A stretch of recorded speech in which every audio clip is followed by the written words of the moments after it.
Today I'm going to try to make a video of my green tree python eating. See if we can get this. There we go.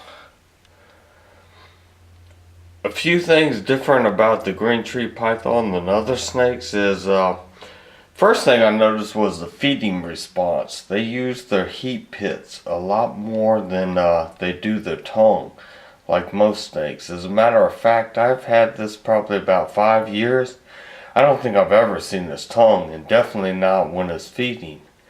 It uses the heat pits, and if you noticed, I took the mouse, which is probably at about room temperature, and I went in at a steady pace and basically touched it to its mouth before it struck. Now, before I held the mouse there and let the snake come to the mouse, and he would pick up the heat from my hand before he would the mouse, so he always struck my hand. Well, I learned pretty quick to put that mouse in front of his face to almost touch his face, and then he strikes it. Another thing that was unusual about this snake is their basking spot is usually between, I don't know, somewhere between 80-85 degrees. Well, this snake, whenever I had his basking spot at 85 degrees, for a whole year he only used it once. And in that time I was researching, I came across this book by Greg Maxwell that called The More Complete Chondro Book, and it said some of these pythons, they like it cold and they like it hot, and so I stopped giving him a basking spot, and he just stayed at room temperature, which in the winter dropped to as low as 70-72 degrees. In the summer it was more like 76 to 78 degrees. That was fine for him. He's, like I said, about 5 or 6 years old, and now he has just started using the basking spot at 85 degrees. I don't know what that's all about, but I'll go ahead and give him one. Another thing that's unusual about these snakes is the length of their teeth. This snake has very long teeth. It reminds me of a poisonous snake, although he isn't, and although they probably aren't quite as long. They're very long. For a constrictor snake, they're extremely long. Now this guy has bit me every time I've tried to hold him. One time when I was feeding him, he hit the mouse, it started swaying, and he kept coming back. He bit my wrist, and when I cocked my wrist at a certain angle, I got a tingling sensation. So actually his teeth were so long they went down and caused nerve damage. Let's see if we can get a little closer here. These guys have very big jaws. They can expand their teeth or their bottom jaw wider than any snake I've ever seen. And most people, or I won't say most, but a lot of people feed these things smaller prey because of the skinniness of their neck compared to the width of their body. Well, they're just like any other snake. You should feed them something the width of their body. Their neck can expand quite a bit, and their jaws, like I said, are very big, so they can handle big prey. Now, when this guy was a little neonate, probably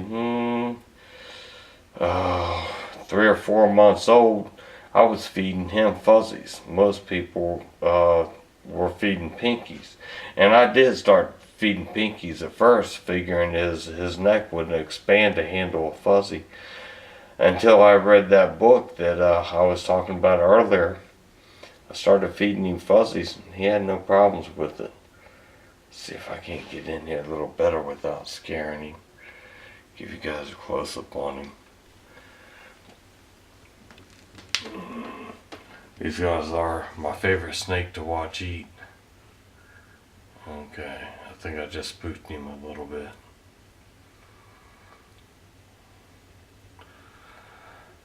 I'll have to wait and see if he starts eating again.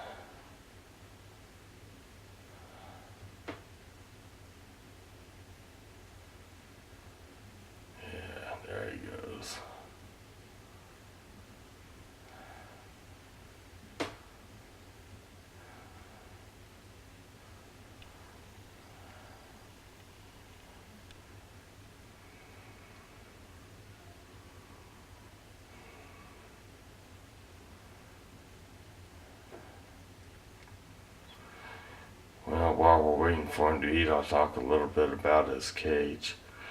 Now, for what I did, I made a cage that was 3 foot tall because these are arboreal snakes. And I put in a, I don't know what size it is, maybe a 1-inch dowel rod, maybe 2 inches, I'm not sure, for it to curl on, or for it to rest on. And he loves that thing. This cage is probably, I don't know, probably 2 foot wide. And I used 3 layers of polyacrylic to seal the wood because I spray. These guys need pretty high humidity. And at the bottom, which I'll show later maybe, I have cypress mulch, which also helps hold the humidity. And then he has a kitty litter pan full of water. That helps in humidity, gives him something to drink. And I'll show you later, I have a fake plant in here that's about 3 foot tall. And that'll also help hold the humidity. I'm not sure what the humidity is on this thing. I don't use humidity gauges because they're so inaccurate. I just go by the urates in the snake.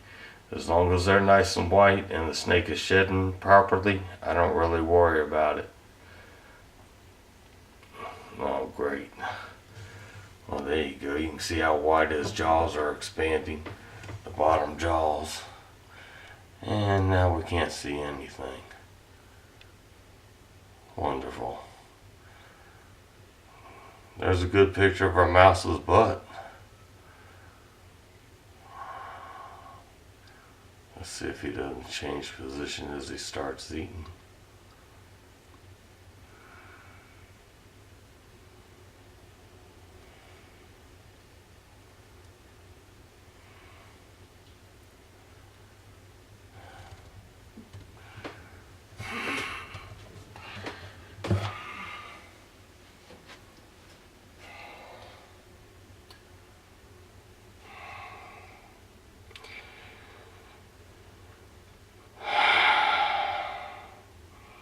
Well, this isn't going to make for a very good video.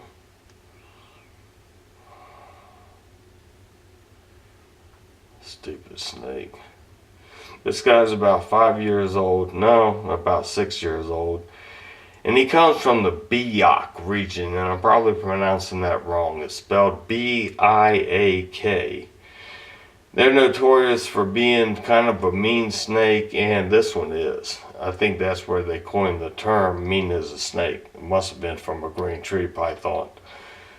This thing is. He, as soon as you stick your hand in the cage, he's going to pick up on that heat, and you will get struck. So, I've maybe, like I said, had him out 3-4 times in his whole life, and I got struck every time. Now, sometimes when I got him out, he was fine, nice and calm, and I thought, great, I got a calm one, you know, he's going to make a good pet. But then out of the blue, for no reason, he'd just strike. And like I said, these guys have very big teeth. Even as a little baby, he would make me bleed a lot more than any other snake. They are a trip, but they're kind of a neat, unusual snake. And I like the heat-seeking pits in them. And like I said, that's what they mainly hunt by. They use those pits. So when he picks up body heat, he's striking.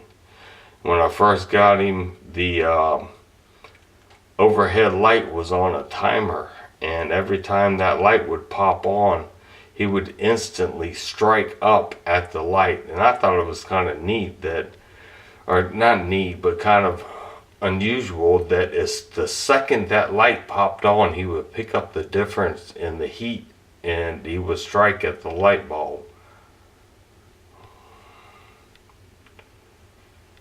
If you ever wonder what a mouse's butt looks like while it's being constricted, there you go.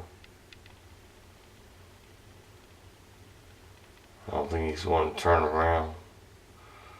See if I can get around to his head. Still, you can't see much. Let me try another angle. Bear with me a second here.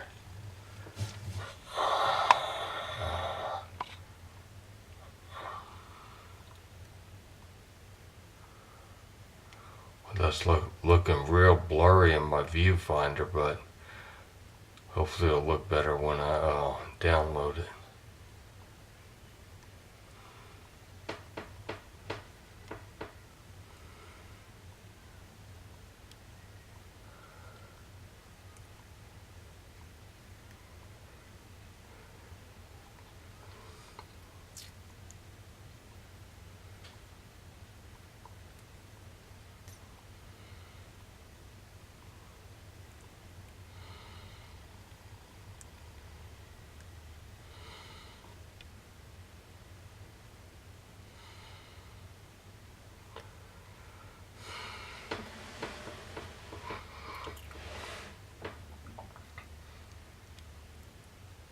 There we go, that's a little better.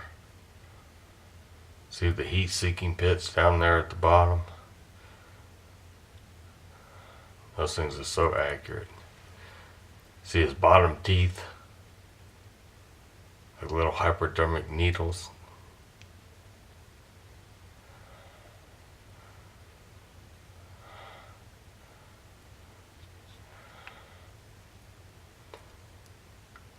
Yeah, that gives a good shot of his teeth.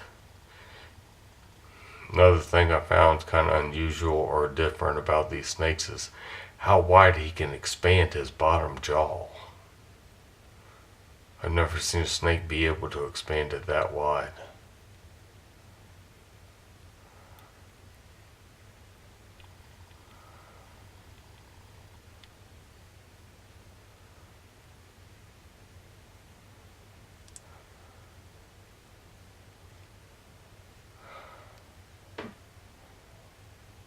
Oh, come on.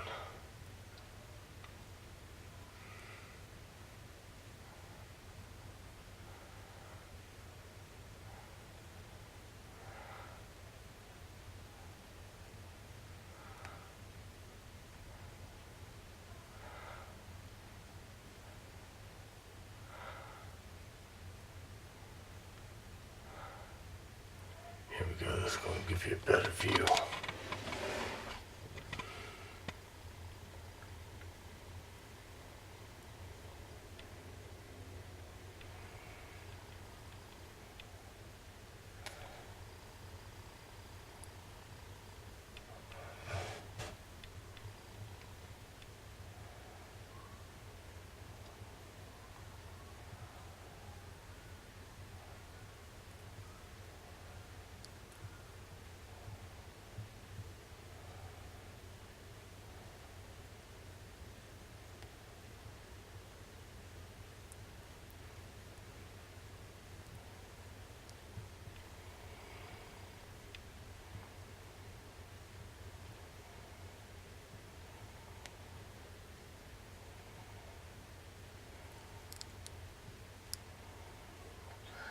See those bottom teeth? The top ones are actually longer, but you really can't see them.